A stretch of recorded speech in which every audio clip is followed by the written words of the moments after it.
Welcome back. Yeah, man. All right. Yeah, welcome back. Another right. episode. What is this? Episode what? 17. 17, my boys. To another Tap one. that up. Yeah. To another one. To another one. Glad to have Uncle D back. I'm glad to be back. Of course. Like I said, I missed y'all. We sorry. We missed y'all too. We missed a week. Yeah. You know, back. it is what it is. Life. Life, bye. That's how it goes. And you know how we do this. Alrighty. Welcome back to the Lyrically Acclaimed Podcast. I'm your host, Ill Minded Tazz. And to the left of me, The big boy from up north. welcome back, Uncle D. And to the right of me, y'all already know who it is. It's the one and only A.R.C.H.I.E. Man. AKA Mr. I'm full off of meatloaf.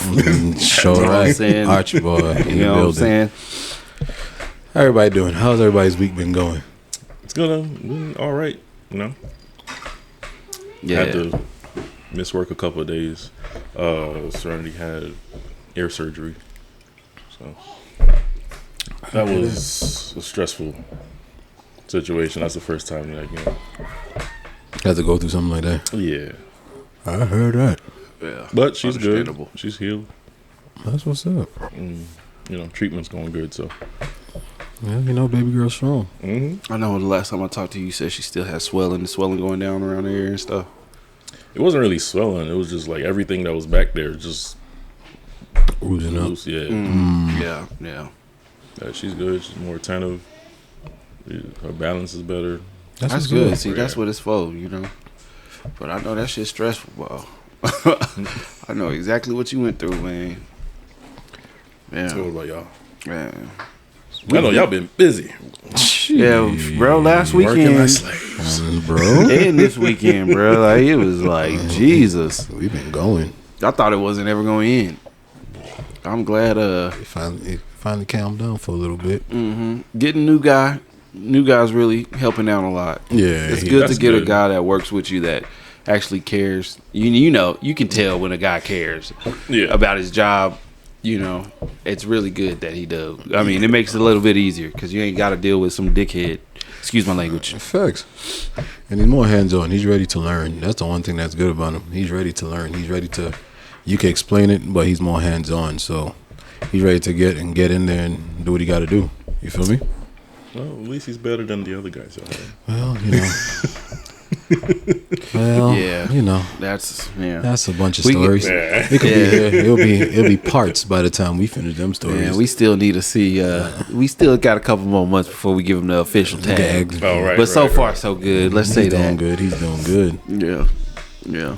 I don't see meth user in his future. No substances. No substances. Yeah, I don't see him being that type of guy. He's pretty chill. He's actually a really funny dude too. Yeah, Y'all need easy to talk to. Yeah. That's what y'all need. Makes work easier. Real shit. Facts, you can't have somebody serious around Yeah. here like that. Or too much sensitivity. You can't have that. Yeah, you want somebody right down the middle. Middle. Somebody who knows when to get serious and who ain't gonna let you walk all over him. Facts. Yeah, that makes for a respectable man. You know, Sounds like Suge Knight. Suge Knight. I think Suge Knight is on the other end of that. That's super serious, man. I thought Archie was the one with shock value out here. I'm like, wow. All right. Suge Knight, boy. Wow. Man, how about you, Taz? How your week? Yeah, man. It's been, well, more quiet, more decent than anything else. Finally slowing down. Especially from all the servicing that I've been doing. Finally, this one been a good week. It's been more of a mellow week, I should say.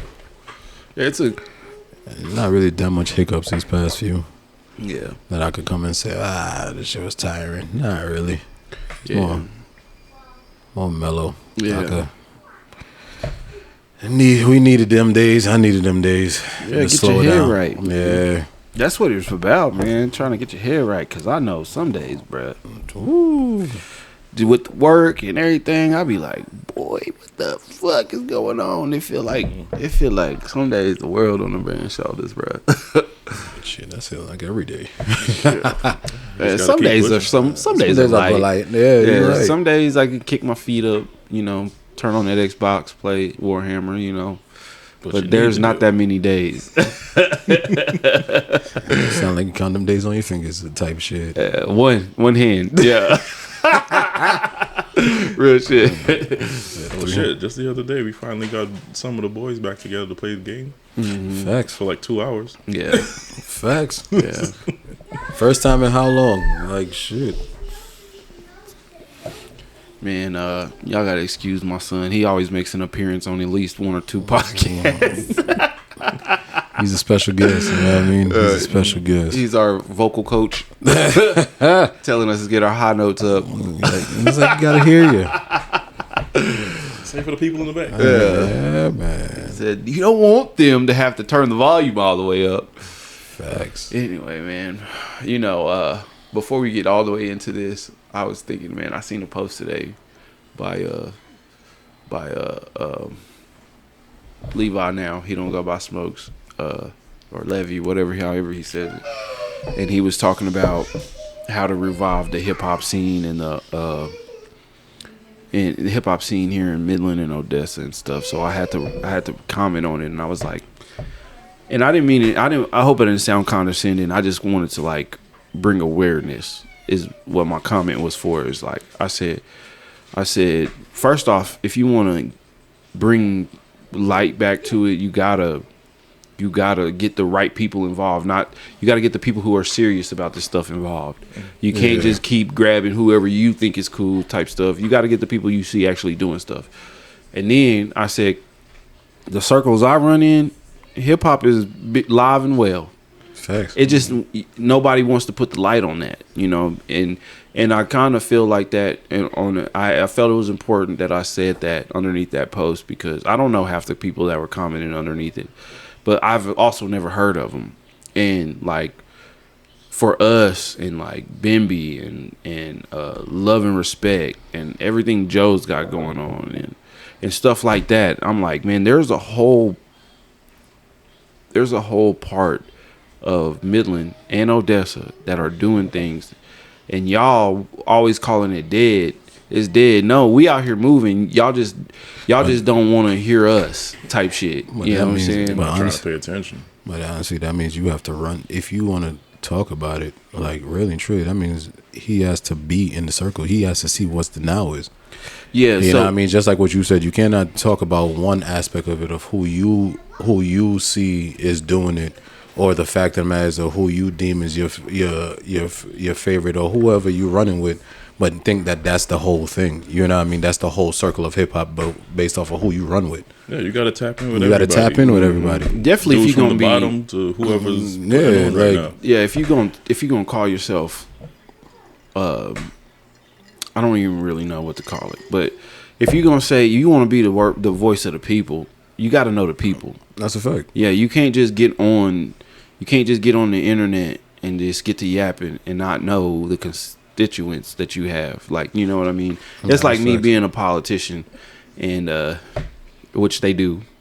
So yeah, me being a politician, getting up on stage and just saying, making laws and shit nobody asked for, and doing this. I don't know what people need. I don't know what people want. I don't know what's really going on. I'm just here. And at the end of the day, I really hope it brought a little bit, because, you know, Facebook is Facebook. A like is a like. But if it really sank in, it's like the scene is moving. It's just the people who you know aren't. You know what I'm saying? True. There's a lot of people around you who are making moves. It's just not the people you think are the ones who should be making the moves. That's really what it's about. Like, there's a lot going on in this town. There's a lot going on in Odessa. And I only named the people I mess with. Like I said, us, Joe, Love and Respect, and Bambi. And I know for sure, look at the rosters on all those names that I just gave you, and I bet you'll sit down and want to grab your pen and start working on your music.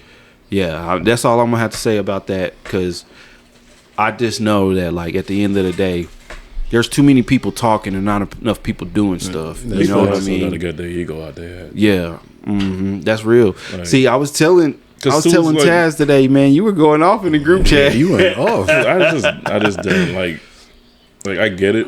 Like, you want to see something, and if you ain't see, I don't know what his circle is. If the people around you ain't putting nothing on, look elsewhere. Like, but here's my thing. They can't be the only people that you heard putting on for the thing. Especially when I was trying to get y'all to go onto his platform to talk to him and shit.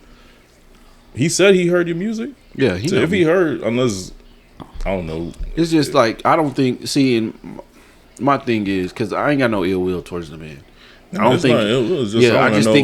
I think he thinks in a way like he doing a lot for his people, the Hispanic people, and he turns his mind towards that, so he uplifts more of that.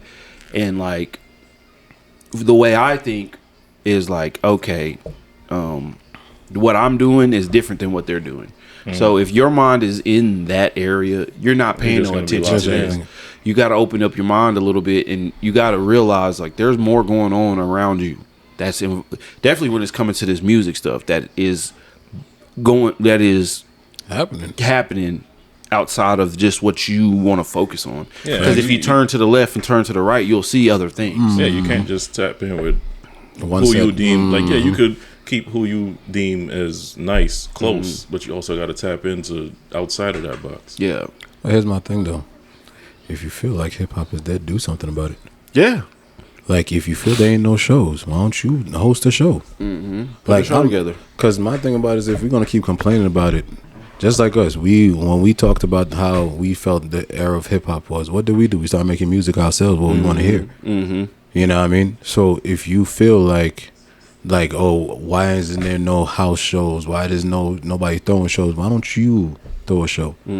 Why don't you start doing that? Be a host. Invite the guys that you deem either your circle, or you invite people to the show. And perform. You know what I mean? Because at the end of the day, that's how I see it as. That's why I got to give a shout out to Joe and give a shout out for LXR and even going to Hobbs over there. Like they still doing it. Trouble Oak. Like they're still doing it. If they're gonna put on a show, they're gonna put on a show.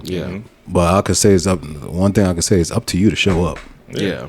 Point blank. Tap in. The show gonna go on no matter if you dare or not. So if you think that hip hop is dead, it's not dead over here. Shows are going on. You're just not tapping in. And if you feel like it's dead, do something about it.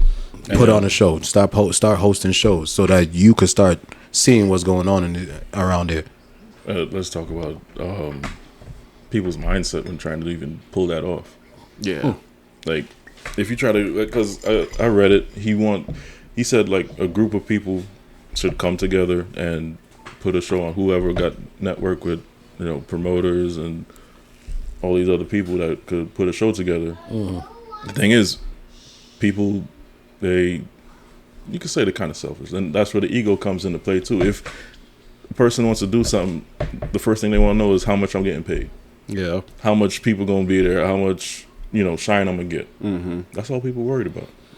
There ain't no love for the sport anymore. Basically, that's kind of what I see it as. It's all a money grab. It always will be. You know what I mean? People don't just do it because they love to do it no more.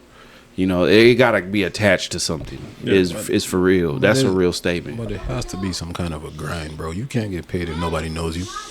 Like it's literally going to a show. Why nobody's coming there they don't know your music. You might have a following, which is a lot of times your friends, some people outside of it or whatever the case may be. That's one thing. But real shit, like if you put a lot of our names on this card, how much of them is really coming out there because they really know us? Like it's a grind. Or just to the fact that you like hip hop. That's what I'm saying. But what I'm saying is the fact of as the payment part. None of us, everybody's on the grind to make a name for ourselves. The payment should not be the first initial thing you're thinking of. What you should be thinking of is getting your audience. Because at the end of the day, when you look at it on DSPs and views, you play our music that we've watched it how many times, what is our regular views? If you're not up there, if you're not even the names of even Joey or whatever, like come on, bro, it's a grind. Everybody in this industry grind until they get there. True. This is a stepping stone. These are the stages of it. It's like Master P. He said, man, he put his tapes in the trunk.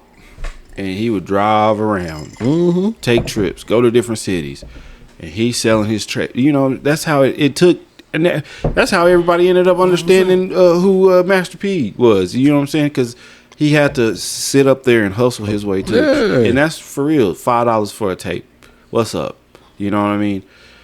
But I think also on another level, like when it comes down to just the support around here is, because there's so many ways I could talk about it. It's just people down here who say they rock with the hip hop scene down here don't really rock with the hip hop scene. They say that stuff online because it makes them look cool. Like, how many of them people who be like, oh yeah, what's up? Like, how many of them actually showing up to shows? Fact. How many of them actually, and when you do drop a project, how many of them actually sharing it? Or listening to it. They it's only nut riding because that's what they good for. That's you know what I'm saying? They just on Facebook all day and they ain't got nothing else to do. And then when you blow up, they want to be like, yeah, I was there. I see them blow up. Bro, you weren't at no show. So at the end of the day, I feel like this. You want to get the hip hop scene moving, you got to change the way people operate in the hip hop scene down here in Midland. And that's why I said you got to get the serious people. And there's like, at the end of the day, it sucks because we're competing with an industry that is already oversaturated, right? People are making music from LA to fucking New York. You get what I'm saying? So it's like, damn. So you're already competing for people's attention. So for the artist, you got to make great music if you want people to pop. You want the scene to pop. Start making good music. For the fans, start actually listening to the music. You can't say you a hip hop head if you don't listen to hip hop. That's true. I mean, that's just tenement number one.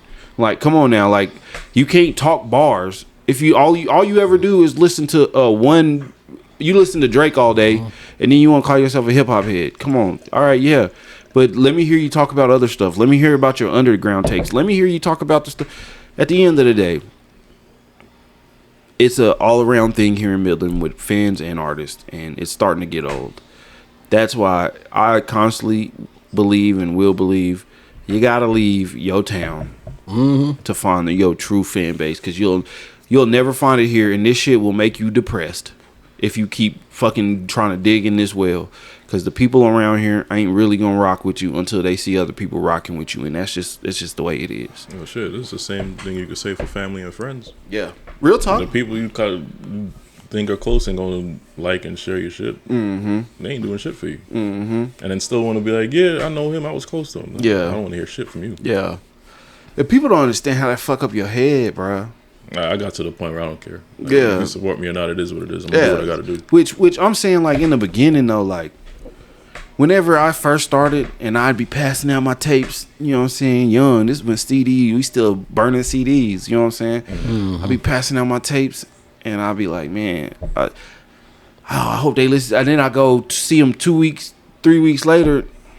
Hey, bro, what you think of that? What you think? Oh, man, I ain't even get a chance to listen to it. Bro, I just heard you pull it up, bumping Webby. You know what I'm saying? Like, what you mean? You didn't have the 15 minutes it took to go through my 6 songs? You know what I'm saying? Yeah. Come on, bro. Like, yeah, so mentally, that fucked me up a lot, man. It took me a while to get to the point where I was like, it's okay, I don't need. It took me to do a lot of hard work on myself, period, to get to that point, because mentally it's draining, man, because you be like, dang, where my love, where my support, where the people, you know what I'm saying, where the people behind me, who got my back, you know what I'm saying? And if it could be lonely sometimes, definitely if you ain't got a bunch of people who ride with you, you know what I'm saying? Luckily, we got what we got going on. Yeah. You know what I'm saying? Because at the end of the day, man, it's hard and it's rough to sit here and jump out in front of a bunch of people who you don't know, who don't know you, and try. And you're putting your best foot forward. And if y'all don't think when you get on that stage and you get in front of these people that you get nervous and that you're worried, I don't care who you are, I don't care how famous you are, you get nervous. Yeah, it's still a nerve-wracking situation, bro. It doesn't matter. It's scary. It's a scary situation. Oh shit! You see me when I fucked up the intro for y'all at J Show. That's all right, but that's your first time doing it. Hey, we threw you into the water and told you to swim. No, it wasn't that. I wanted to do it. It's just like the two fuck ups when I stood next to the speaker and that shit started dinging out.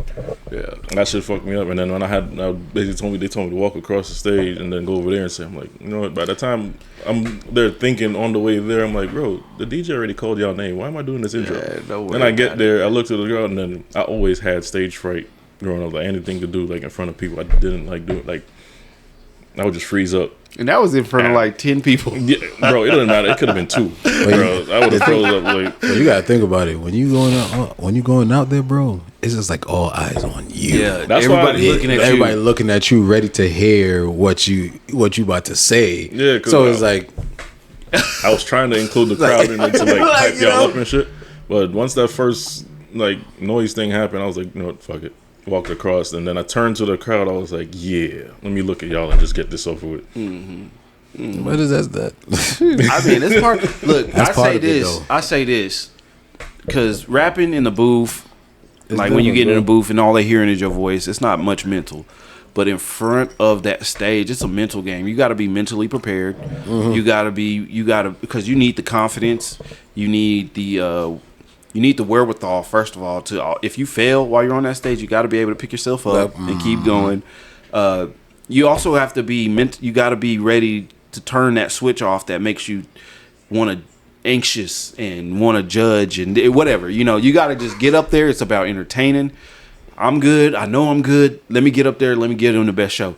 Other than that, you got to block everything out. It's a mental game bro. up there, bro. Because, like you said, 2 people to 200 people, bro. It don't matter. I get up there and I always say a prayer before I go on stage because I'm like, Lord, help me. I can tell y'all a quick story real quick because this happened to me in Grenada.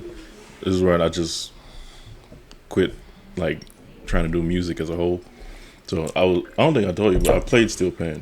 Yeah, I was the bass. I think it was it's 6 been a bass. while. It probably was 6 because it was 6 bass. So they had me. I was enjoying the whole thing, practicing every time they had practice. A show come up, and they said they want me there. So all right, bet. I go. Everything's setting up. I'm fine until the last second when I'm about Really to start perform. playing. Yeah. It's different. I froze up. I told the instructor, I was like, I can't do this. He tried to hype me up and shit, and luckily we had a backup. But I froze, bro. I forgot everything, every note, everything I had to do. Just froze, and I just went and sat in the corner until everything else was done. Like I said, it's different, bro. Like I ain't gonna lie, the most nervous I've ever been was Jamarian. Since I've been doing this, it was Jamarian's. Hobbs. For some reason, Hobbs always bring that energy for me. Like I don't know what because the crowd hype. the crowd is hype. Yeah. It's different when you just see people. You're like woo, and they clap and they sit there, and then they stare. Yeah, It's weird, bro. Like that feeling was weird. Like when I was Jamarian, it's like you're not getting that hype around the music or just hypeness for you to get they ain't there. even try to get you. They ain't even give you a chance. Chance. They say, yo, and then they just impress sit me down now. there. Facts. It's I like need to be impressed. it's like if you're on American Idol and Simon Cowell right there. That's That's why. Look, Yo. you know what? I honestly. So I kind of got a story like that. I was young in church. Me and my sister, we had a solo together, right? You can sing. And even, You can sing. we don't talk about that, but sometimes I'll put it like that when I want to. In the shower. We had a solo, yeah, in my truck when I'm riding by myself. I be singing like I'm Usher. Anyway, we get on stage, man. We've been practicing this song. I'm in speech and drama. I done been in plays. I done did all this stuff, right? But even though all that, like I get up in front of that stage and that church packed to the group. Boy, my part come up. I'm sitting there, and I remember the words, but I start singing in soprano the whole time. I was singing my part soprano the whole time, and I could not. It was so bad. The choir director had to jump in and sing. It was just atrocious. My man and then went after high. this is yes, and I got a deep voice. I sing tenor, right? After the fact, all the people, oh baby, it's okay. That just made it fucking worse. Like damn. I Make you mentally, I was Make you feel like you know you messed up. Like, it's okay, babe. I was like, I know. I was mad at myself because I knew what I was supposed to do. And that was and then plus, what made it worse, besides all that, is my pawpaw is a singer. My dad is a singer. So, and I think really that's probably what mentally screwed me is I'm sitting there trying to swing with heavyweights. You know what I'm saying? Yeah. Because my pops and my dad, they the type that they can sing and make the whole church cry. You know what I'm saying? Yeah. And then I'm James Archie II. Now I gotta step up. People looking at me I gotta carry that same weight. You know, I'm the next to take on the mantle. Yeah, bro. Not that day. He went too high for everybody boy hit else. the highest note he could, boy. And then I'm sitting there just singing it, and I'm like, you know, I had to roll with it because if I drop down and somebody else, like, man, bro. But yeah, so man, being on stage, man, it's rough, man. And you see, that's the thing. What a lot of y'all fans don't understand. Like, when it comes down to it, bro. Mentally, there's a lot of things that go on before as artists we have to tend to do, because like we said, we got to get our mind right. We got to know, like, okay, it doesn't matter how much people is in the audience, it still could be nerve-wracking just to perform for one person that don't know you at all. That's life, right? And that's life. Yeah, like I'm talking about just everyday life. You get up every day, you go do your job. You gotta provide. You gotta take care. Expectations is how people looking at you like, I need this. It's just like the crowd I want to be entertained. I want to feel good. I want to be shaking my butt. I want to dance. It's like gotta blow them away. Yeah, and it's the same thing with life every day. You get what I'm saying? It's like because everybody got expectations. We already know it. Like for you as a CDO, there's a lot of things that you have to do to make sure from where you at, from leaving that yard to picking up the crude oil and to going to making sure deposit. You got to make sure all that is Gucci, because any mishap, you get that call, police stop, whatever. Then it's like, fuck, bro. And crazy. They want to blame you for everything. Exactly. What? Real talk. Boy, ask me about my job. Boy, for real, man. Like, I don't think people, maybe this is a sharp turn. I don't know. But maybe it fits in. But I don't think people really understand what it takes, like, as a man sometimes to get up every day and do the shit we do. And I'm talking about good men, that sounds cocky, but I'm not meaning that. But I really believe me and my brothers are good men. We get up every day, we take care of our families, and we do what we can to, we providers. But just that alone, that title right there, a good man who take care of family and provide. You don't understand the stress that comes with that some days. Mentally, that shit could be exhausting just like anything else. Yeah, that's a fact, bro. Like, man, some days I wake up and I just lay in bed and I look at the ceiling like, damn, bro. You know what I'm saying? Yeah. I don't... Sometimes you don't want to even leave the bed. Yeah. Real talk. Because some days you look at it as like... here we go again. Yeah, here this shit is again. We gotta get up again. And it doesn't matter. It doesn't matter how early you sleep. No matter what. You look at it, as soon as that alarm hit, you think about it like, do I really want to get up today? Yeah, Can bro. I call out? Do I got vacation days? Yeah. A whole bunch of things that's go through your mind. Some days, man, and the real crazy part about it all is none of that's you could be laying there feeling your worst, depressed, low down, dirty, but you still got to get up and keep you still going. got to do what you got to do. You got to still keep moving. There ain't nobody to come and save you, pick up the slack when you need it. It's you just there. And like, I feel like in the world we live in today, man, nobody really, I mean, we men, right? But I also feel like that's also something we just say because we know there ain't nobody to save us. Like, you know what I'm saying? But as men, man, we go through shit too, man. It's rough, man. It's rough out here some days just trying to survive on a daily. Real talk. Nah, that's facts, bro. Like I say, nah. Fuck. Real talk. Man, we about to get into some deep cuts, man. Let's talk about it. Let's talk about that mental health. Let's do it. Shit. Yeah, let's get in there. Yeah, let's work. Let's do some work. Nah, that's deep though. I feel like for me, I just got to the point where I'm gonna just do what I gotta do. Like, no matter what people think of me on the outside, it's just I know what I'm doing I'm taking care of things, and I ain't gonna lie. Sometimes it just feels like, you know, everything you do ain't enough. Yeah, fuck yeah. It's like you could do everything right, and then somebody will find something wrong. Just And that's what they smallest thing. and that's the thing. Like that's what they hold on to the most. You could do 10 things right, but the minute that you do the one thing wrong, it feels like that pressure is so different. You know what I mean? It goes back to expectations. Because now when you do that one thing, now you're trying to correct and sometimes overcorrect that wrong. That all the right that you did, you start messing up on that because of that one mistake, and it just brings added pressure to you. And then you start thinking a lot of things in your head, like we said before. Am I doing the right thing? What more can I do? What more am I supposed to do? You know what I mean? Going forward.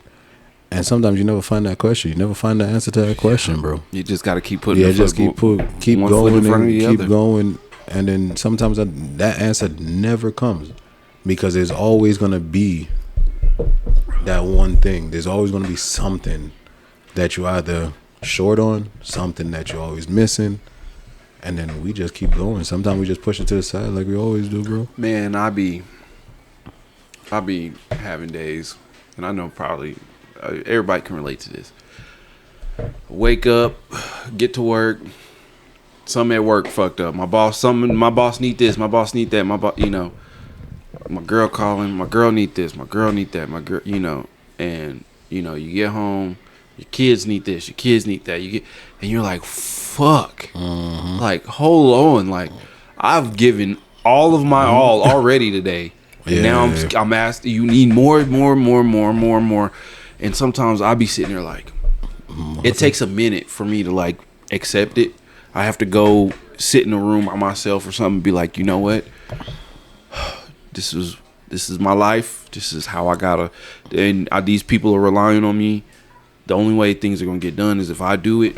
So let me step up. Let me, even though I gotta put my stuff to the side. Like I said, I could be just waking up feeling like shit. Like, damn, I'm depressed about my music. I'm depressed about the way things are just going in life. I'm like, damn, I could just be feeling on my lowest low, right? But at the end of the day, I gotta put that shit aside, and because at the end of it, man, all these people that depend on me, they really need me, right? And I can accept that. My girl need me. My job need me. I play a specific role in my job. My kids need me. I'm a father. You know what I'm saying? And my kids looking up to me. My girl looking to me for guidance. My kids looking at me as a role model. My job looking at me as a responsible person. And sometimes it's like, you know what I mean? But sometimes again, you got to go in there and you got to be like, well, I may feel like this, but let me put that in a box and let me set it to the side and let me keep going. That's why I feel like, man, there's so many men who just flash out. That's why you see crazy stuff like people going up and down the highway shooting and shit. You get what I'm saying? Or mental breakdown. Motherfuckers go to the club and just crash out. You know what I'm saying? Or whatever. Or they crash out on somebody in traffic. You know what I'm saying? It's because, man, you never know what people are dealing with. I like relating that to, like, because I had a conversation with somebody I ain't gonna mention, but we always said it's like putting marbles in a glass bottle. Your problems is a marble, and you're gonna keep putting this, because sometimes, like I said, for us, we hold a lot of things in. We don't really a lot of times express ourselves, because once again, you're taking on so much that sometimes you don't even know how to express yourself or who to express yourself, because sometimes you talk to people about certain things, they can't give you no answers, or the fact of the matter is they probably just don't really care. And then sometimes when you start expressing, you realize, like, the people that you start expressing yourself to based off of what problems you're going through emotionally, mentally, where you at. Somebody, you can see people tend to either back off or go like, I think you need your space. Let me give you a little. So it's like you bottle all these things in there, I call them like marbles, until, like you said, the result of it is where it cracks, because now you keep putting these marbles in a jar until it starts cracking, until it goes off, and then now you're spazzing. Now you're going off because really and truly you had no way to release everything. You're holding on to problems for like years that just add on, and then you're holding on to new problems that you never release the old problems because you got new problems coming in. Yeah. And then after that, like I said, then after that, you just pretty much, like you said, crash out. Now it's like, yo, fuck it. Excuse my language, but fuck everything. You feel me? Yeah. Because why? Like at this point, it's like you feel like you now. What's the point of keep going? You feel me? What's the point if nobody gives a fuck? What's the point? Like at this point, I'm already giving my all, and I'm giving more than I can give. Yeah, I'm redlining. I'm redlining now. Like what the hell? And people want to say like, oh, you should talk to those closest to you. Sometimes what you're going through is too much for somebody else to take in because they're going through something themselves. That's a fact. And people like to say, yeah, your wife is or your girl is your best friend. You should talk to them. Who said they can handle what you're going through? That's a fact. Because most of the times when we going through whatever it is on a daily basis, they can't take on that because they're going through their own shit. Everybody go through their own shit, and to take on somebody else's stress, or they just. And it's crazy. There's a lot of times, man, we take on theirs more than they take on ours. Yeah. There's more times. I love my girl, but there's more times I have to uphold her and hold me up at the same time, and don't get me wrong, like I can go to her with certain stuff and she's going to do her best to uplift my spirit and try to tell me something positive, but I can't go to her with everything because she just don't understand, or she has no real way to see it the way I see it, because as a man, I see it one way, and as a woman, she sees it another. Like there's so many women out here, and I'm lucky to have a woman who at least tries. Yeah. There's so many men out here who got women being like, you sad? You That's sad? facts. What do you mean you sad? That's facts. Yeah, like. I opened up the keto twice, and it's been hard for me. I cried in front of her twice. One was because I fucked up on something that I was just trying to make it up. Yeah. The second time is because I actually opened up to her. And, I mean, to be honest, I felt like it was too much for her, seeing me like that. So I never try to do that to her again. Yeah. But like I said, for me personally, I just keep shit bottled up, and I try to find other ways to express it. I could say one of my ways ain't really too safe, but I find ways to try and express. I used to play ball, and it was working a lot. I was happier. I was getting stuff done. But I haven't played ball in years, since I came down here. The games has been an outlet, but with me having to take care of my family, making sure they good, only time I get to play games is when I'm off, and that's literally after I put everybody to sleep, and that's like 9 late after 10 at night. And then you still gotta go to work. And I'm just trying to cool down. By the time I'm good and try to go to sleep, I gotta take care of her. Serenity's up. She needs something. I gotta take care of her. Then that's less sleep. So it's like it's a sacrifice, Yeah. So no matter what, just trying to make ourselves happy. It's taxing. Yeah, bro. I totally understand that, man. Cause I wanna say something. Piggyback what you said. It's crazy that there are people out here that feel like men can't be depressed and that men can't be sad, because at the end of the day, yes, we were made like pretty much based off of what we've learned and grow. We tend to be the leaders, tend to be the ones that when it comes down to the family, you're the head of the family. They follow you to make sure that you are bringing them where they're supposed to be. Yeah. You know what I mean? But I feel like a lot of people don't get it twisted. Men can be depressed. Men do just that. We do have emotions. Yeah. And literally speaking, it's not right for you to tell somebody how they should operate with their emotions and feelings and feel like degrade them because they are a man and they can't, because that's not fair. Because who are we to tell a woman anything?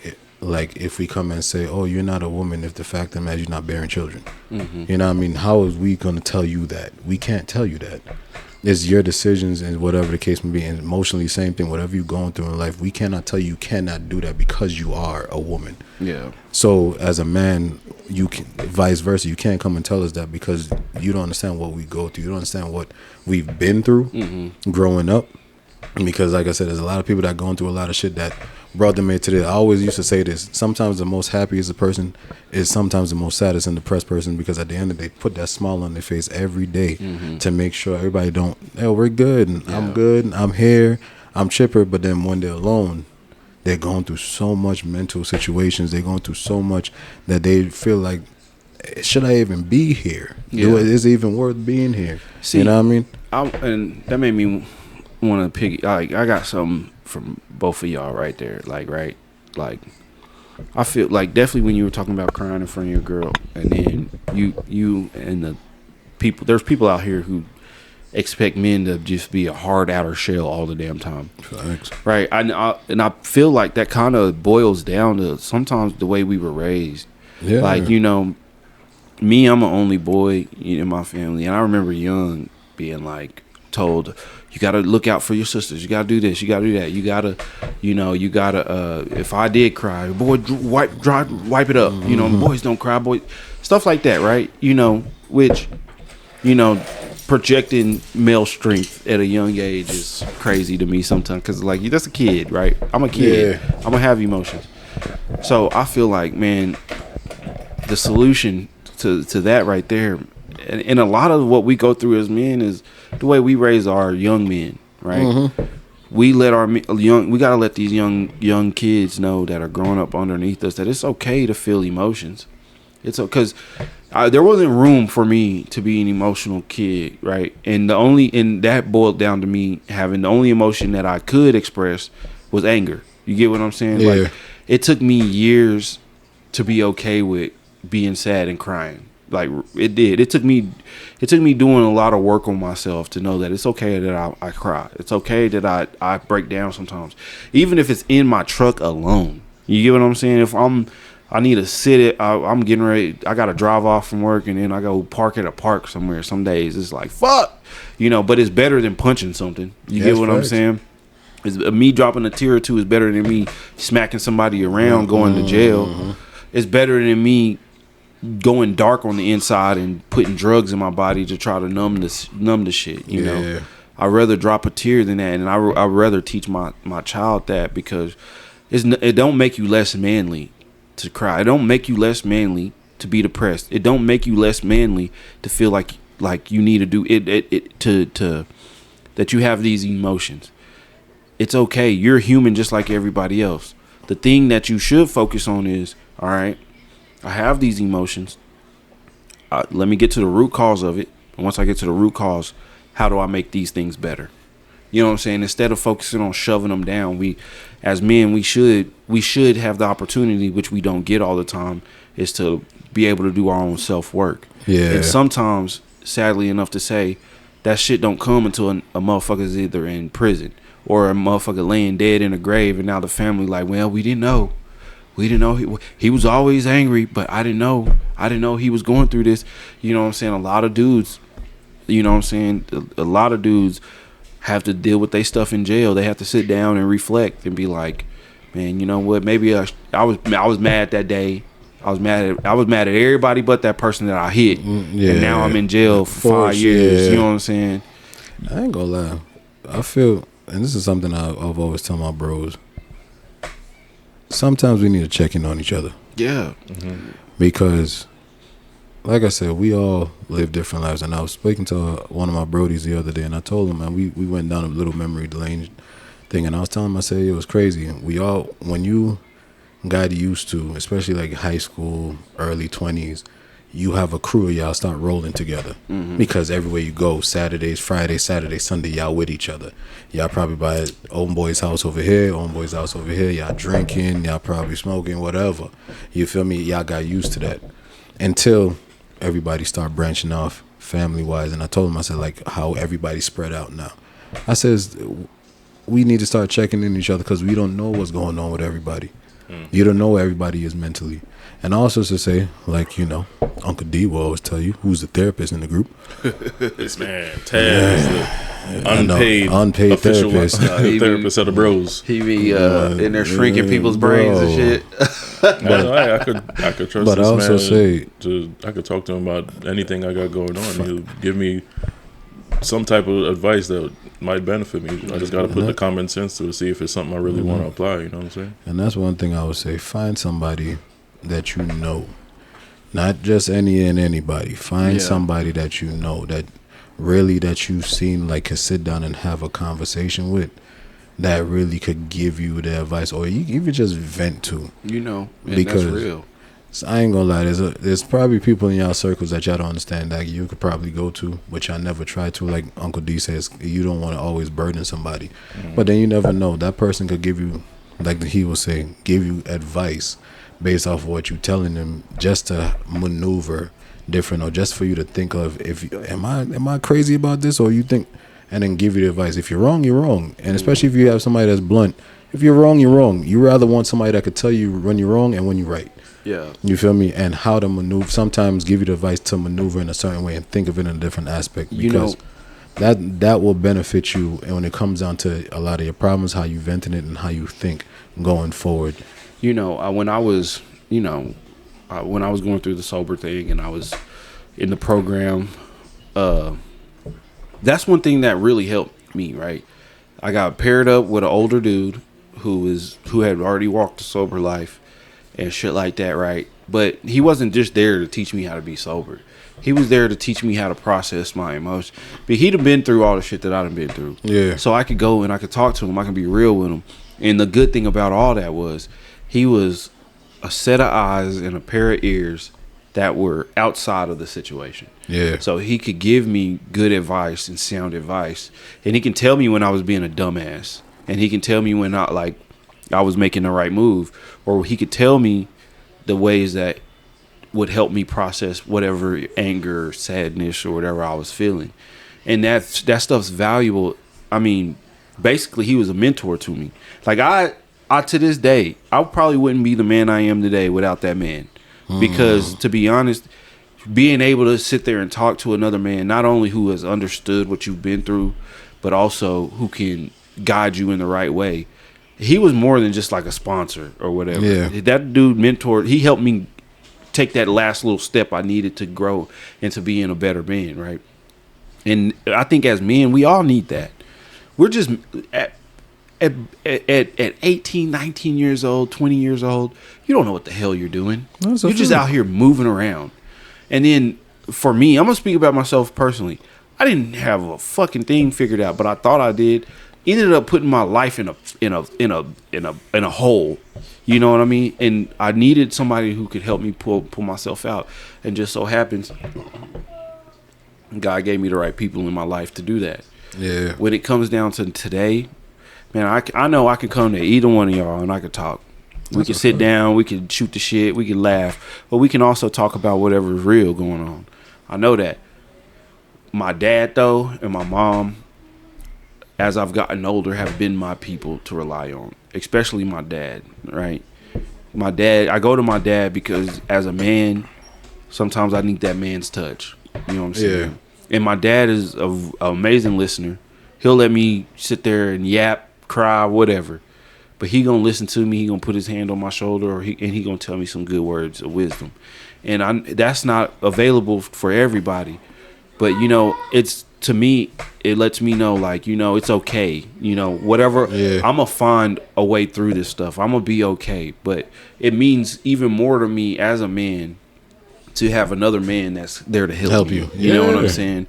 Because at the end of the day, man, sometimes that's all I need. I need somebody who understands what I'm going through. I need somebody who can feel my pain and understand my struggle. You know what I mean? Yeah. Because I'll put it like this, man. We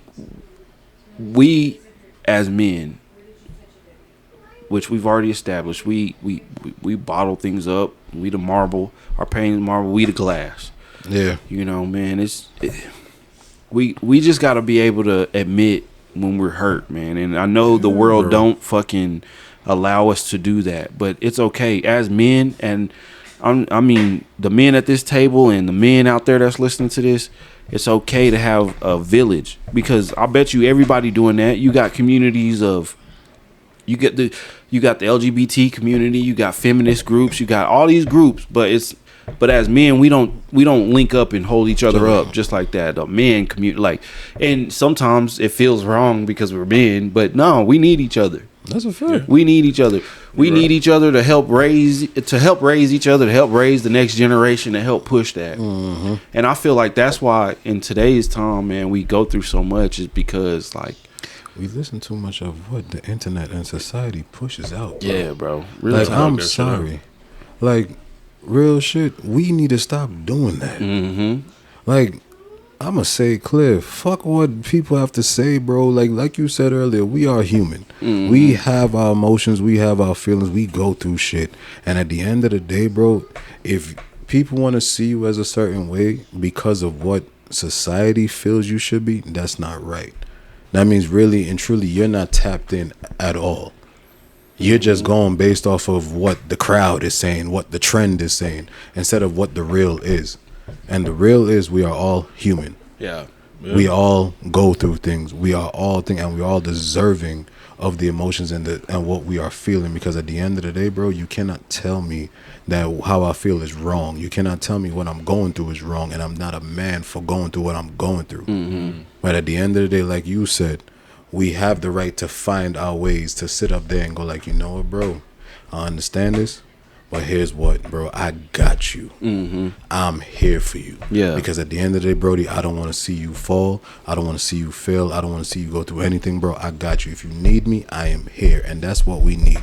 Like you said, that community.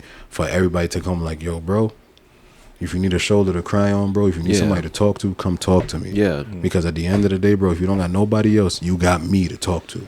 And we're going to get through it to each other. Real talk, man. That's really what it is. Because, man, if either one of y'all ever showed up on my door, tears in your eyes, I ain't gonna be like, nigga, what the fuck? I'm gonna be like, hey, bro, let's go talk. Let's take a walk. Bro. Let's take a walk. Yeah, man, because I done been there. You know what I'm saying? I done been in that point where I've been upset, tears in my eyes, and motherfuckers looking at me crazy. I wouldn't ever want somebody to feel the way I felt in that moment. You know what I'm saying? Yeah. Like, just sitting there and like, damn, I need somebody to understand me. I need somebody to see me as just a person right now, not as this thing that you got made up in your head about me. You know what I mean? That's a fact, bro. And for real, so like, and any of my cousins, my family, same thing. Like, man, and one thing I love that me and my family are doing, my older cousins and my dad, man, we talk every weekend. We talk every weekend, and we get on the phone. We can talk to each other. We try to motivate each other. We try to do all this stuff, but it's good to have a circle of men. And I got y'all, I got my family, I got my cousins, and I feel like that's the solution to a lot of that stuff. We got to surround ourselves with good men and good people, you know what I'm saying, who are going to tell you right from wrong, like you were saying. Mm-hmm. And, like, it's good that you're there for you know what I'm saying? Man, y'all been boys for how long? You and y'all's group, y'all got a bunch of niggas. Y'all a squad. Yeah. Man, in 08. Yeah. No, early. No, 07. 07. Because it was before high school. Before we even knew we was cousins. Y'all's whole friend group, though. How long y'all been all been cool? Going on 20 years. 20 years. Since high school. I'm going to say for me and... Okay. I met him through a church event. Yeah. The debutante ball. So and I wasn't really cool with him until after. Yeah. Because y'all cousins and shit. This thing was like, man, we didn't even know, bro. I didn't find out till I came back from Bermuda. That's what I'm saying. Y'all 2015. And before that, like I said, when it came down to it, the oldest person in the group for me that we knew is like really 3 decades. It's me and Q. Me and Q knew each other from since 2. And then after that, really everybody from since 07, and we're going, like I said, going on 20 years, bro. Yeah. Because we're in 2025, so 18 years. Yeah. Like, you know what I mean? 20 years is 20 crazy. years. And like I say, even with Ro, I think him is 20, where Ro is literally, I think 2009. So, yeah. So. I met everybody. No. Who did I meet at the church? When he came down to the church, it was me, Q, Waldo, Matt, and from the bros, yeah, that was pretty much it. Me, Q, Waldo, Matt. I'm not gonna lie. The only reason I was at the church was for a girl, bro, and I happened to meet them. I was going to church for the wrong reason. Yeah. Hey. Y'all don't want to hear about me in the Macedonia days, I promise.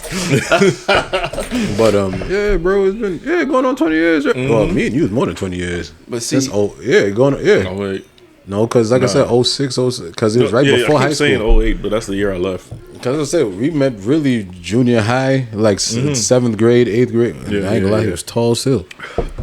I don't. He was tall ever since. But yeah, like since junior high days, me and him knew each other. So that's why I said like we are 20 years deep since knowing him.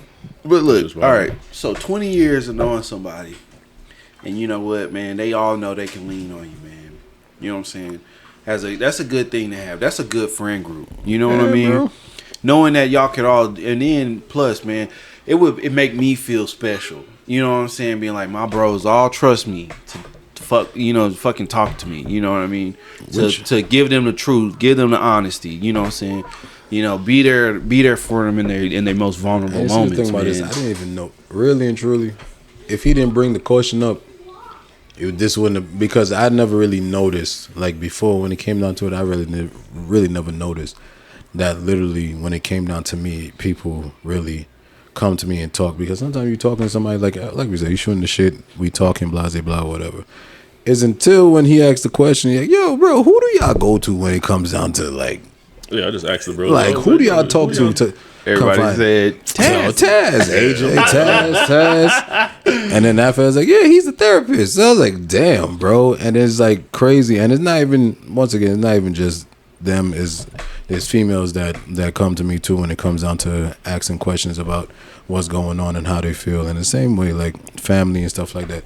And I never really picked up on it like that. But for me personally, like you said earlier, a lot of my wisdom when it comes down to it comes from my father. Yeah. Because he always puts me in a different perspective. I may think of things one way, but he'll always see things in a different way that makes me think like, damn, I never thought of it that way. Yeah. So that's where I got of a lot of things, like you said, some people not don't always have that in their life to have that older mentor or older individual to talk to them and really guide them as they go forward. But I was blessed to have my pops to tell me a lot of things and show me a lot of things and have conversations with, no matter what it is. You know what I mean? It could be the simplest things in the world, and sometimes you have certain emotions or even certain things that you're thinking of, and he ain't gonna judge you. He never judged me on anything that I've talked to him about. He just makes me think of like, yo, think of it this way. How do you think if it's involving somebody else, how do you think this person feels? Yeah. How do you think that person feels? How do you think they will react? If it's just me, like, why don't you approach it this way? Yeah. You know what I mean? Instead of thinking of the way you're going, how don't you approach it this way? You might turn out to be a better situation for you. Yeah. And that's where I got a lot of that from. Makes me think outside the box when it comes down to everybody else. And a lot of the advice I could tell everybody, and not really me, I'm an observer of people in a sense of mannerisms. I like to watch movies, and what I watch shows, and I take a lot of things from that. Yeah. Because I always say that there's always truth in every movie, truth in every show.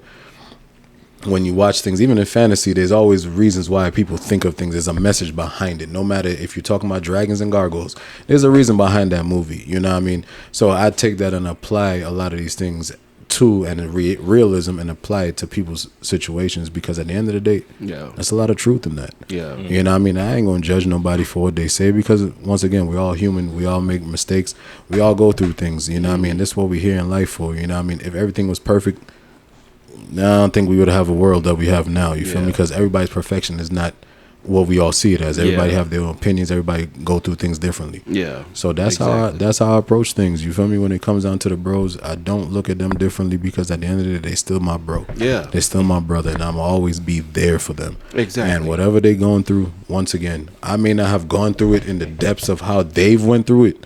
You know what I mean? But I can always give them the advice when it comes to them, or give them make them think a certain way for them to approach it differently. You know what I mean? So that it could ease their mind. And not only that, if you just need to talk, go ahead, bro. Yeah. I'll talk. You know what I mean? Let's talk. You know what I mean? Let's go ahead. Whatever you want to get off your chest, bro. I'm here. You know what I mean? I ain't going to judge you for that. Because at the end of the day, like I said, we all human, bro. Yeah, man. And listen, anybody out there that's listening today, man, you got to find that. You got to stop finding the people who are always pushing you towards the crash out. Facts, bro. You got to find a good group of people who will actually be there for you on your lowest points just as much as they're there for your highest points. I feel like that's one big problem in the community of black young men that we have is there ain't enough of us pushing each other to go harder or go the extra length. Mm-hmm. It's all money, cars, clothes, and hoes, bro. Facts. And you know what? Even in the communities that are more ran down than my community has or ever will be, you know what I mean? That's what we're missing, man. We're missing male leadership in these communities. And I feel like that's what it boils down to. It's like, man, as a young man growing up, I need another man to look up to. I'm lucky I have my grandpa to set the foundation. And then I'm lucky I got my dad. I'm lucky there's been multiple men in my life that I could look towards. Because even when I was young and I was mad at my dad and I was angry at my dad, there was, I could see things. And then going through the rehab, there was somebody there that was a man that could show me and guide me and tell me, you know what, you have a responsibility, because you do have a responsibility as a man. Mm-hmm. You know what I'm saying? But that don't mean you got to be this, that, and the third.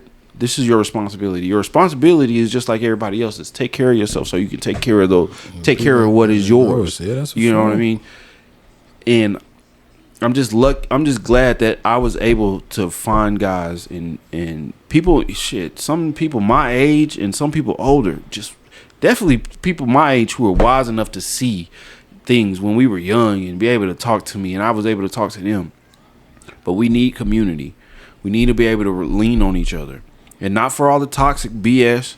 We need the guys in the group. Hold you accountable, bro. To hold you accountable. Man, I love that my bruh. I mean, I got two friends that I've been friends with since I moved back to Midland, since I was in 7th grade, that I still talk to them. We don't get to talk to each other a lot, but I still get to talk to them. One of them, he called me from jail, and this man in jail, and he always giving me an uplifting message. Mm-hmm. You get what I'm saying? Yeah. My bruh, big man, he'll call me and just tell me, you know what I'm saying, his mind in there working. You know what I'm saying? And it makes me realize, like, you know what? If he can overcome what he's going through, where he at, and he can find the greatness, I'm out on a free world. Mm-hmm. I'm out here able to move how I move and do this, do that, do that. He locked up, got another person telling him when to go to sleep, when to take a shit, when to take a shower, when to eat. You know what I'm saying? Mm-hmm. And if he can find a light, I can find a light. You know what I'm saying? Facts, bro. I got my other bruh who live in Arizona. You know what I'm saying? Him calling me, and when we told each other, man, we gonna keep each other accountable on our goals and our dreams and our stuff like that. Man, this bruh always stepping up the game, man. He's starting a pest control business. You know what I'm saying? He called me every day talking about, yo, this is what I got. And it just makes me realize, like, man, if I didn't have that in my life, not only them, but also y'all, man, because, man, we get to talk every day. You know what I'm saying? We got a group chat for us to be pushing each other when it comes to this music stuff and when it comes to this podcast, and just us as a group of people, of individuals who come together. To have that means everything, because if I didn't have that, I don't know where my mental state would be, to be honest. Bro. Yeah. You know what I'm saying? I don't know where my mental state would be if I didn't have the men in my life that I have today that help me. You know what I'm saying? Even when I'm acting an ass. You know what I'm saying? Like, even when I'm acting an ass and I done popped my top, I done got 2 fucking drunk niggas that come and fucking grab me up and be like, chill your ass out. I wouldn't be able to realize, like, you know what, sometimes I do be tripping. You know what I'm saying? And that shit's the most valuable. That shit's more valuable than fucking gold. Yeah, that's facts, bro. You know what I'm saying? That shit's more valuable than gold. Man, y'all got me fucked up, man. Y'all think I'm out of well up. Check God damn. I want to know y'all opinion on something. What's up? Paid therapy. Mm-hmm. What y'all feel about that? I think it's valuable. Going to a stranger, paying them some money for them to tell you or give you some advice on the problems you tell them. It all depends. For me, it all depends. I'm not knocking it, because at the end of the day, depending on the therapist and depending on who you get to confide in, it's a valuable situation for me what I'm thinking of it, because at the end of the day, going back to what we're saying, there's a lot of people that can't talk to just their homeboys and whatever the case may be. But if a therapist could be your outlet and that could give you the advice and give you some knowledge of how you're thinking of things, I feel it's a good thing, you know what I mean, for you, because now you get to have an outlet of, once again, letting go of a lot of these marbles from younger going up to older where you're current. It's a good thing for you, you know what I mean? So that's why I feel paid therapy is a good thing as long as you have an outlet. My opinion is, and I'm gonna speak from a strictly black male experience, I think it's been looked down. Let me get a little closer. It's been looked down upon in our community way too damn long. Like, for some reason, it makes you weak to need help, to reach out for help. I think it's important. Even if you got a circle of people, you still have, everybody does. You have those demons you are still fighting that you aren't being honest about. It's good to have somebody who's outside of your life. You pretty much pay them to listen to you talk, to go and you can get those shits off of your spirit. I think it's important. I think not only for mental health, but for spiritual growth, for just growth as an individual. I think us in the black community, period, we got to stop demonizing therapy. And over the years as I've been an adult, that stigma has kind of been broken. But it's also the same thing that I seen when I was in the program of AA. It's like most black people, we don't want help from other people. We're going to figure it out on our own. And that's because we don't trust institutions. Yeah. We don't trust institutions, and we got a good reason not to trust institutions. But when we need help, we got to start asking for help. When we need, man, because you know how many people that I know, and I'm not going to put anybody's business out there, but as many people as I know people who look like me, who've been through the same struggles as me, that probably should have been in them rooms with me, opening up that big blue book. Yeah. You know what I'm saying? Recognizing some shit. But it's a stigma to be like, man, because I remember when I've seen another black person in the program, I remember being like, man, hey, what's up? We black, we gonna find each other. Mm-hmm. So we slide over next to each other and shit, we gonna chop it up. You in a room full of people that are white and Hispanic. Yeah. And you're like, man, and we get to talking, and it's like, man, yeah, everybody was looking at me crazy when they said I was gonna go to AA. You're like, man, like what? Like, no, man, there ain't nothing wrong. There is nothing wrong with needing help. It don't matter if it's with drug abuse. It don't matter if it's with alcohol abuse. It don't matter if it's with mental health. Yeah, if you need help, go get the help. There's people out there. It don't matter what they look like. It don't matter about what you believe and what you don't believe. Go find out for yourself. Stop letting other people make that decision for you.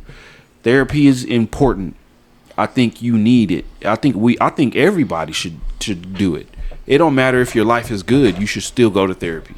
It don't matter if everything's went right in your life. You should still go to therapy, because maybe you need an ego check. You know what I'm saying? You never know. So that's my opinion on it. I think you should do it.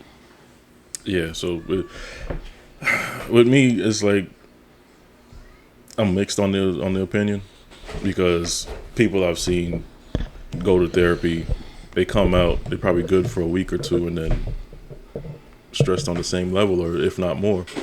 And there's other times I've seen people do it, and all the therapist did was prescribe them drugs. Like, yeah, see, you gotta find the right therapist. You are the one in control in that situation. You're the one who can be like, you know what? I'm paying this therapist. If you're not doing what I need you to do, or I don't feel like I'm getting the results, I'm firing you and I'm finding somebody else. That's basically it. Because, like, at the end of the day, man, I'm here to grow and get better. And if you're not helping me do that, why are you around? Basically, type shit. That's exactly the. Makes sense. I mean, the therapist isn't in control. You are the one in control, because you're the one who control what you say. You're the one who controls how much you progress. And that therapist is just there to, like, help guide you on that path. Yeah. It's like a yogi when you're doing like a shaman when you're doing like an ayahuasca trip. You can't do that shit yourself. You need somebody there with you. You know what I mean? So I'm sorry, I didn't mean to cut you off, but no, yeah, because like I said, I have thought about it, but seeing how things went for other people, especially those close to me, it's like, what's the point? They just see you as a paycheck. Nah, If all they're gonna do is listen to you ramble on about your stress and what's bothering you, and at the end it's like, here, antidepressants, you should be good. I'm like, the fuck is that really gonna do for me? yeah. See, to me, you have to. Sometimes you can't live vicariously through other people, because at the end of the day, once again, you're not in that session with a lot of these people. I always go like this. You sometimes have to go through your own experiences yourself to make up your own mind about the situation. So I'll say this: if you are looking for a therapist or looking to seek out therapy, you should go through it yourself. You feel me? Mm-hmm. And see it for yourself and see what it is. Like, go find out for yourself, because sometimes whatever somebody else's experiences is, they may not have they may have bad experiences because based off of what has been talked about, or even the therapist that they've chosen could not be the one that's right for them. They weren't guiding them. And like James said, if you're just going along because you're waiting for somebody just to give you the answers, or waiting for somebody just to serve you something, then of course that therapist is going to do that for you. You know what? Can I speak on that point? Go ahead. Because, like, honestly, I know I keep bringing it back to when I was in the program, but it correlates so amazingly, right?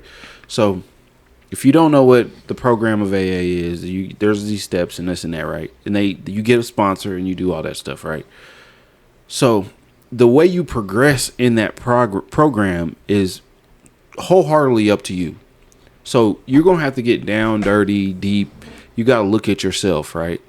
And at the end of the day, there's this thing called the fourth step, and it's the most therapy-like thing that you will do in the program, because everybody think AA is about like teaching you ways not to drink. No, AA is about making you look at yourself in a mirror. It is. It's about making you face your own demons, right? It's making you get down nitty gritty to that part of your soul you don't want to look at, right? So it's a lot like therapy. So when I was in the program, I would see people who wouldn't get past that point because they wouldn't want to, right? The people are asking the right questions. They just didn't want to answer them. You know what I mean? So, and it's the same way in therapy. Just think about this. You are a deeply scarred individual. You have all this PTSD from blah, blah, blah, blah, blah. Or, you know what I'm saying? You're just a very cagey person. They start asking you questions and you're like, I'm not answering that shit. I don't know you. I don't want to give you that shit. And then you start twirling it around in your head. Now you're the person getting in your own way when it comes down to stuff like that. Because not only is it sometimes the therapist is a bad therapist, sometimes those therapists be asking all the right questions. And then people just don't want to, people are too afraid to answer them. They're afraid to see who they're going to be on the other end of that question when they answer it. Like, they're afraid to see who they're going to be on the other end when they have to really look themselves up and down and tell themselves, like, you know what? I was wrong. Or I this was my fault. Or I'm, whatever it is. You get what I'm saying? Some people are afraid to see who they are without the things that they're emotionally attached to. You know what I'm saying? Because you can be emotionally attached to your fucking trauma. Yeah. You know what I'm saying? You can be emotionally attached to feeling like a victim. Like, you know what I'm saying? It gives some people, for some reason, I don't know. It gives some people it gives some people that feeling of specialness, knowing that they have this thing. But when you actually have to address it and start making changes, that's when people start getting afraid. I ain't gonna lie, your worst enemy is yourself, bro. Real shit, because at the end of the day, bro, like you said, whatever you go through, if you don't let it go or you hold on to it, because like you can tell, some people hold on to it and that's like the excuses for a lot of things. The reasons why they do a lot of things, or the reason, instead of facing why they going through this thing or what happened for them to cause this so they could get better at, so they could remove that from there. Sometimes your worst enemy is yourself, bro. Yeah. And that's why, I ain't gonna lie, because of that, mentally wise, that's why a lot of people tend to, when it comes down to outside of therapy, if they don't release it, they tend to do certain things that garner negative attention, or they go different places with it, like deal with, like pretty much they attract certain people that's going through the same thing. Like they said, misery love company. Oh yeah. And so you garner certain people that's going through the same thing with you, or going through things that's worse than you, and neither one of y'all could get out of it because both of y'all going through the same. Both of y'all being, you know what I mean, going through the same shit. So it's like, yo, if I'm gonna tell you fuck the world, he tell you fuck the world. It's like, yeah, y'all saying the same thing together. So now both two missiles going building. through the whole thing. Not one of y'all is gonna like, man, I understand what the world gave us, but I think we need to relax, bro. Like, let's not say that. Like, let's really see what's going on. When you don't have at least that inkling of positivity, or the fact that you have people that's around you, or even somebody that's around you that could give you like, bro, I understand what you're going through, bro, but you're not the only one going through that. There's people going through way worse, and they finding a way out of this. They finding the light through the shit. Why do you feel like you need to be holding on into the darkness, staying in the darkness, and you feel that's right? Find the light out. You know, and I'll say this, man. That's why me and Tazz gel so well. We say it all the time and we joke about it, but we really are like yin and yang. Facts. You know what I'm saying? He mellows me out when I need to be mellowed out, and I probably turn his ass up. And then you turned up. Yeah, you know what I'm saying? And at the end of the day, we work so well because I know he gonna tell me the truth, and when I'm on some bullshit, and I'm gonna do the same with him. You know what I mean? But at the end of the day, it's all out of love. It's all out of, and you know what I'm saying. That's to the point that you were saying. It's like, man, you get around a bunch of crash outs. All y'all gonna do is crash out. You go, and then you gonna be like, why am I in jail for 80 years? Yeah, Facts, well, it's me. Who you hang out with? Yeah, bro. There's got to be a voice of reason. You know what I mean? If it's not yours, and if you don't feel like you are the voice of reason, because sometimes I'm definitely not the voice of reason. A lot of times I'm ready to jump off.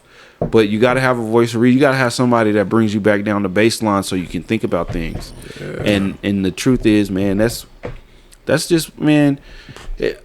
I've come to know that, man. It's about who you hang around with. It's about who you associate yourself with.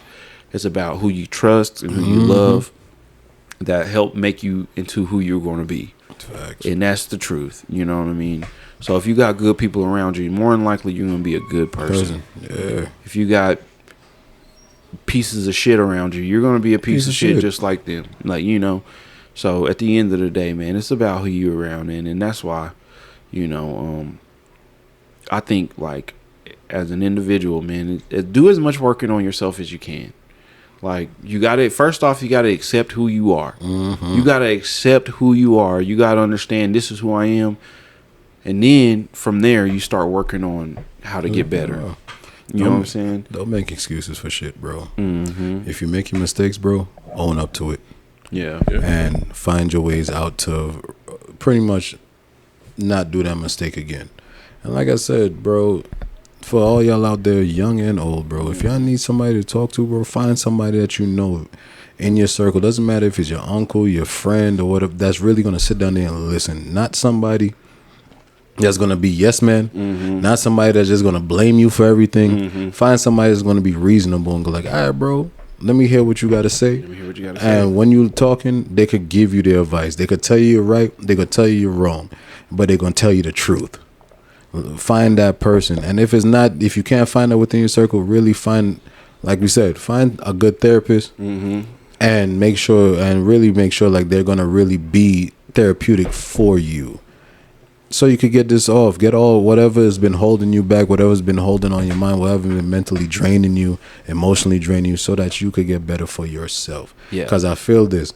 You can't include either a woman, children, or anything until you are better in yourself. Yeah. Because all you're gonna do is, if you're destructive, the woman that you're with, if she's not a destructive person, you can make her destructive. You're gonna push her away. And when it comes down to your children, you're gonna influence them to do the same shit. Because as a father, you are a leader. You tend to be a leader, and what's gonna happen? They're gonna be destructive themselves. So at the end of the day, for you, for all men that I'm saying, from young and old, you have to work on yourself. If there's anything hurting you, anything that's bothering you, anything that's there that you feel that your pent up aggression or anything like that, find help.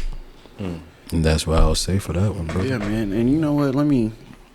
Before we close this out, I think we should do this. Put the number, or say the number at least, for some mental health. Facts. A hotline or something. Yeah. Because it is vitally important, man. People, a lot of people are out there who don't have people. That's facts. And they don't have somebody to call when they need, And numbers like these are taken for granted. And hold on, I'm sorry, y'all. And it's vital that you have information like this. So, right? All right. So this is what Google pops up. It says 1-800-950-NAMI, and I guess this is the connection is 6264, and that's for National Alliance on Mental Illness. So even if you're not, just call, talk. There's gonna be somebody to talk to you. You know what I'm saying? Find a good therapist. Mm-hmm. Find some good people around you. Mm-hmm. Don't let the world and all that shit, bro, press you down. And remember this: pressure makes diamonds, baby. Pressure makes diamonds. Sometimes you go through things because it's trying to make you better. Facts. Sometimes there's a lesson in the struggle that you're going through, and if you learn the lesson, there's going to be a blessing at the end of it. And that's the truth, man. So at the end of the day, man, let me get this other number. It says for mental health support in crisis situations here in Midland, Texas, you can call or text 988 Suicide and Crisis Lifeline.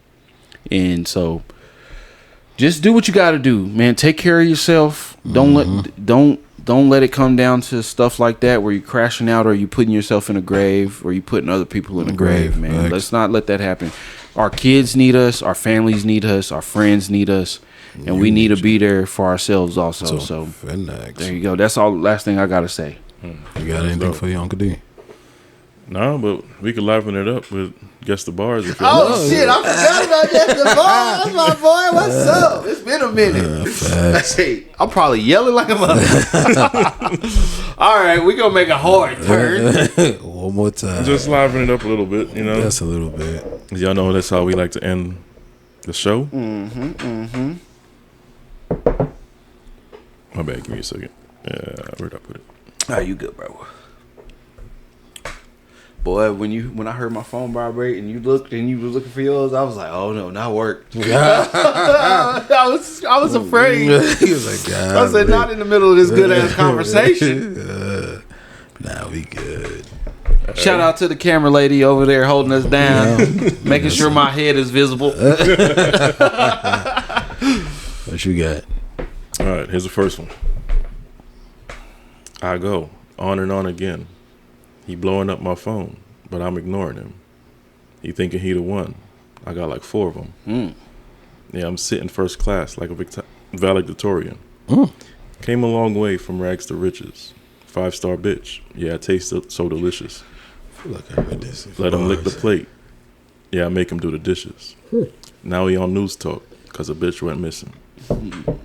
Who is this? Here are your options. Glorilla, wanna be. Coil Ray, players.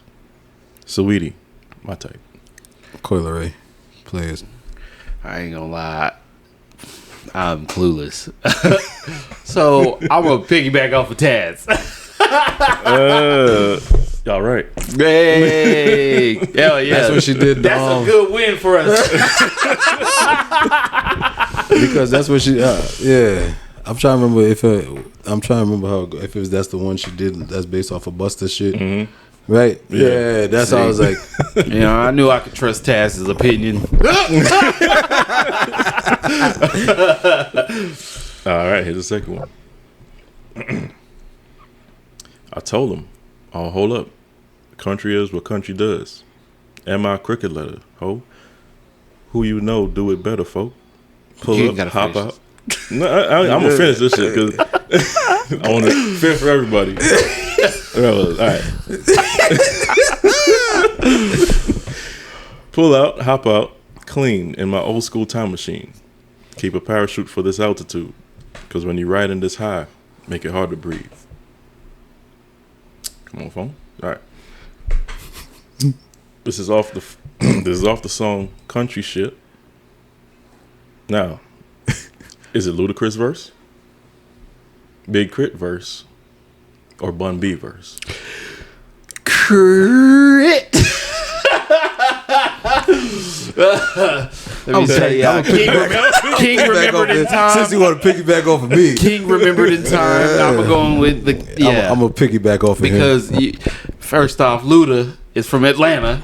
Bun B is from Port Arthur or somewhere around he said Houston. that crooked letter. Yeah, that cricket letter, boy. You know what he's talking about. And that's one of my favorite songs, bro. Ooh. Oh, y'all right. It was Big Crit's verse. You know. I knew. You know, Archie's a good guy. Yeah, they tied up. Listen.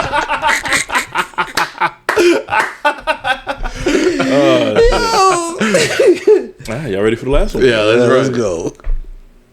All respect to those who break their neck to keep their hoes in check. Because hoes, they sweat a brother majorly.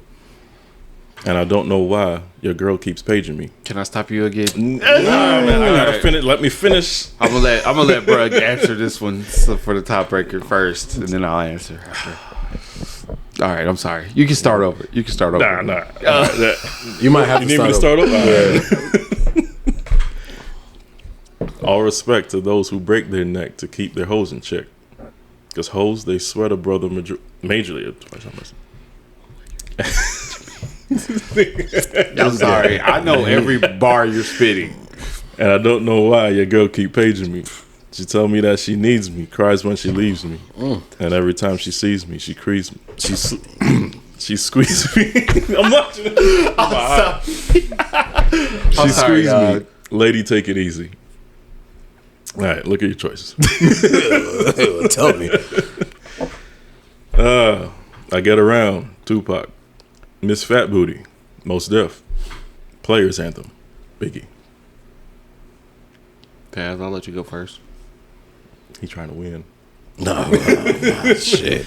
He said piggyback to Nah, no piggy. Well, we piggybacked off each other. So And all three of those are legit and good songs. So, say it one more time. Please. I Get Around, Tupac. Miss Fat Booty, Mos Def. Players Anthem, Biggie. I'm gonna go Pac. And you, Archie? it's Pac. Well, y'all 3 for 3. I Get so- Around. Wait up. Based on how it was going. Hey, wait up. Hey, but hey, all the other two songs is dope as fuck. All right, so You got no. no tiebreaker. I ain't got no tiebreaker. He wasn't expecting this one. Nah, I thought I got you on this one. I said, nah, I'm gonna get him on at least You one. gotta of them. remember, I am a Pac. First off, you had two of my favorite You know what's rappers on crazy? here today. It's crazy enough when he started thinking it. That's why when you said, I was like, I already know. Once you said it, so I kind of piggybacked off of base off of his shit. With I mentally piggybacked off of it. So technically, I won. I don't care. Hey, You tied up. tied up. You tied up. You said me go first, so you didn't answer. So I went first. I try not to even make a face whenever he said Tupac. I was like, yeah, But it don't matter. By the way he was rapping it, I was like, yeah, yeah, there ain't nothing in Pac's catalog I don't know. I just hope y'all. I was the biggest Tupac fan, and it sucks because I was born after this man died. You know, I would, man. That's my hip hop. That's my mentor. You know what I'm saying? So, yeah, you want me to win? Put some. The crazy thing is, I had a fourth one. I just deleted it, thinking that y'all wouldn't get all 3. Oh yeah, Nah, that Coi Leray one, I remember that. I wouldn't have got that. Yeah. I'm like, Nikki. Once you said it, I was like, I know these bars. I was trying to get off beat too. I was like, Ted, I'm actually spitting it. Let me not. Nah, once you said it, I knew, because I ain't gonna lie to you, I almost messed up. I was gonna say Glow, but I was waiting. And once you said Coi, I was like, I know these for a reason. Nah, see, I knew it wasn't Glow. I just knew I didn't know who it Who was the third girl? Who did I put? Who did you put? I was also gonna say Lotto, but Lotto wasn't even an answer. So I knew I was cooked. I picked Sweetie. Oh no.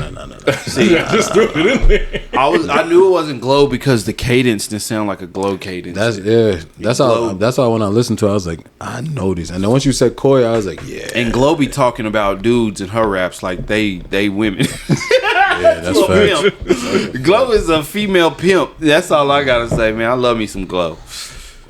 Yeah, well, there you have it. They 3 for 3. Next week, we'll try to make it harder.